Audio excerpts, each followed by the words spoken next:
ناظرین و سامعین، اورنگزیب چودھری کی طرف سے السلام علیکم۔ اس وقت ہمارے ساتھ آزاد کشمیر کی صحافت کا بہت بڑا نام طارق نقاش صاحب، اہل کشمیر کے صحافیوں کا فخر، جو آج کل نجی دورے پر یہاں برطانیہ میں ہیں۔ آپ کا یہ دورہ برطانیہ کس حوالے سے تھا؟ بہت شکریہ اورنگزیب چودھری صاحب۔ دیکھیے، آزاد کشمیر کے بیشتر لوگوں کا برطانیہ دوسرا گھر ہے۔ مجھے بھی طویل عرصے سے برطانیہ آنے کا اتفاق ہو رہا ہے۔ اس میں میں نے کئی دفعہ برطانوی فارن آفس کی دعوت پہ بھی ٹور کیے ہیں۔ جو ڈائسپورا کمیونٹی جو ہے، یہ بہت ایک طاقت ہے ہماری، کیونکہ ہم کشمیری ایک بہت بڑی مکار یا طاقت سے نبرد آزما ہیں۔ ڈائسپورا کا رول ہے وہ بہت امپورٹنٹ ہے، اور خاص طور پہ برطانیہ میں مقیم ڈائسپورا کا، اس لیے کہ برطانیہ جو ہے وہ پوری دنیا کی پولیٹیکل ایکٹیویٹیز کا مرکز ہے۔ ڈائسپورا کمیونٹی میں تقسیم ہے، سیاسی تقسیم جو ہے، جو پاکستان کی سیاسی جماعتوں سے یا آزاد کشمیر کی سیاسی جماعتوں سے وابستگی کی وجہ سے ہوئی ہے۔ پاکستان کی سیاست کے اثرات جو ہیں وہ ہماری طرف بھی آ رہے ہیں، اس کا ہمیں بہت نقصان ہو رہا ہے کشمیریوں کو۔ کشمیر کے لیے یہاں سے جو آواز اٹھے گی، جو ڈائسپورا کمیونٹیز ہے، وہ توانا آواز ہوگی، اس کا اثر جو ہے دنیا کے بہت سے کیپٹلز میں ہوگا، ہندوستان میں خاص طور پر اس کا اثر ہوگا۔ تو کیا آپ نہیں سمجھتے کہ اگر سیاسی قیادت اپنے سیاسی مفادات کو بالائے طاق رکھتے ہوئے ڈائسپورا کو یہ موقع فراہم کرے کہ وہ آپس میں مل کر تحریک آزادی کشمیر کے حوالے سے اور پاکستان کے مفادات کے حوالے سے وہ ایک منظم کردار ادا کریں، تو یہ بہتر ہوگا؟ سیاست کو آپ رکھیں آزاد کشمیر کی 13,297 مربع کلومیٹر ایریا کے اندر۔ اچھی چیز جو ہے نا، وہ آپ کا دشمن بھی اگر کر رہا ہو، اسے ہمیں سبق لینا چاہیے۔ ہمیں یہاں ہندوستان کے لوگوں کی، انڈیا سے آنے والوں کی ایسی تقسیم نظر نہیں آتی۔ یہاں وہ ایز اے انڈین جو ہے اکٹھے ہوتے ہیں، تو ہمیں بھی یہاں ایز اے کشمیری اکٹھے ہونا چاہیے۔ یہاں پولیٹیکل ایفیلیشن سے جو ہے بالا اپنا اوپر اٹھنا چاہیے، وی شوڈ رائز ابو اور پیٹی پولیٹیکل انٹرسٹ، ایفیلیشنز، آئیڈیالوجیز، ہمیں اس سے اوپر اٹھنا چاہیے، اور ایز اے قوم ہمیں اکٹھے ہونا چاہیے۔ 5 اگست کا بھی ایک دن گزرا، جو اینیورسری تھی، 5ویں اینیورسری تھی ہندوستان کی کانسٹیٹیوشنل ٹیررزم کی، اور اس میں جو پارٹیسپینٹس کی تعداد دیکھ کے مجھے افسوس ہوا ہے کہ بہت کم تعداد تھی۔ برطانیہ کی جو صحافت ہے، جو جرنلسٹ کمیونٹی ہے، ان کا رول آپ کیسا دیکھ رہے ہیں؟ بہت سے لوگ ایسے ہیں جو یہ سمجھتے ہیں صحافی کی بات بہت مستند ہوتی ہے اور بہت تحقیق کے بات کہی گئی ہوتی ہے، تو یہ جو ہمارے سے ہمارے لوگوں کی جو خوش گمانی ہے ہمارے متعلق، اس کو قائم رہنا چاہیے۔ انفارچونیٹلی پاکستان میں صحافت کا بہت برا حال اس لیے ہو رہا ہے کہ پاکستان کے جو صحافتی ادارے ہیں وہ ایک کاروباری ادارے بن گئے ہیں۔ صحافت ایک مشن ہے، it's not a business.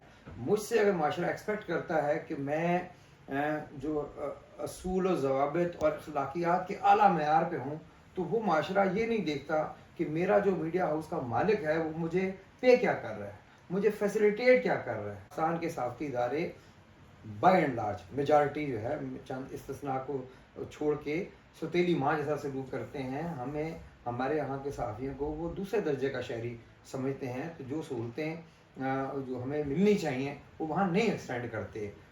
Veg board کا اطلاق وہاں نہیں ہوتا ہے۔ آزاد کشمیر حکومت، جسے بیس کیمپ کی حکومت بھی کہا جاتا ہے، تو اس کا صحافیوں کے حوالے سے کیسا رویہ ہے، کیسا سلوک ہے؟ آزاد کشمیر کی جو صحافت ہے، اس کے حوالے سے ان کی کیسی ریلیشن شپ ہے آزاد کشمیر حکومت کی صحافیوں کے ساتھ؟ دیکھیے، ریلیشن شپ بہت آئیڈیل تو نہیں ہے، لیکن بہت بری بھی نہیں ہے۔ عام آدمی کی بھی ایکسیس ہے، حکمران طبقے سے، بیوروکریسی سے، صحافیوں کی بھی ایکسیس ہے، تعلقات بہت اچھے ہیں۔ ہمارے ہاں صحافت جو ہے ہی سیڈ شی سیڈ پہ جو ہے جو محدود ہو کے رہ گئی ہے۔ اس نے یہ کہا، اس نے یہ کہا۔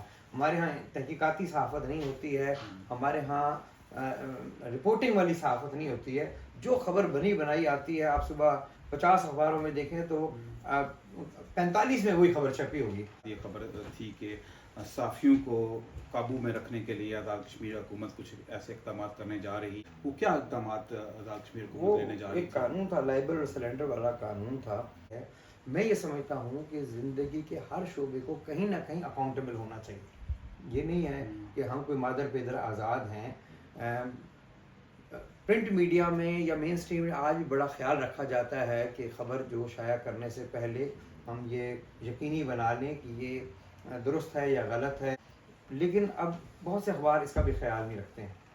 تو اب کسی کی آپ جب عزت نفس کو مجروح کر دیں گے اس کے بعد بے شک آپ تردید بھی چھاپے, وہ اس کا جو ڈیمیج اس کو ہو گیا ہے وہ واپس نہیں آ سکتا. ججمنٹ ایرر ہے, اس میں تو آپ کے لیے معافی ہے. لیکن اگر آپ نے بہلا فائڈی سے کی ہے, اور بہت سی خبریں, آپ خود صحافی ہیں, ہمیں پتہ چل جاتا ہے کہ کون سی خبر کسی کو ہمارے یہاں کہتے ہیں ٹیکا لگانے کے لیے کی.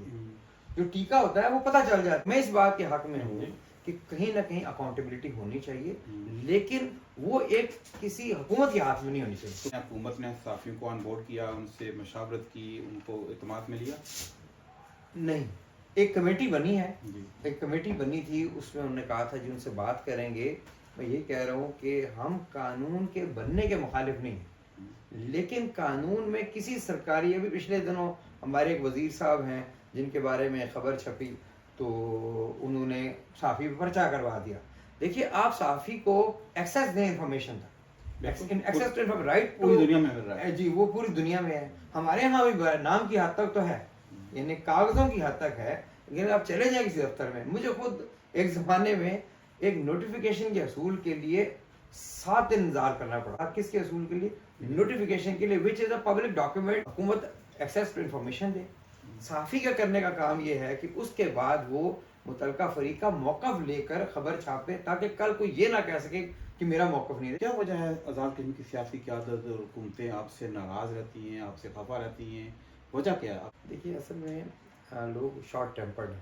سیاست میں اب شارٹ ٹیمپرڈ لوگ آ گئے ہیں. تنقید برداشت نہیں کرتے, کرٹیسزم کسی کو پسند نہیں, لوگوں کو غصہ آ جاتا ہے اس پہ. تو بس ہم تو سوال وہی پوچھتے ہیں جو سوال صحافی اخلاقیات کے دائرے میں ہوتا ہے. لیکن پھر جیسا کہ میں نے پہلے کہا, برداشت کا عنصر جو ہے نا وہ اب کم ہوتا جا رہا ہے, تو لوگوں کو غصہ آ جاتا ہے, لیکن ہمیں وہ قبول ہے.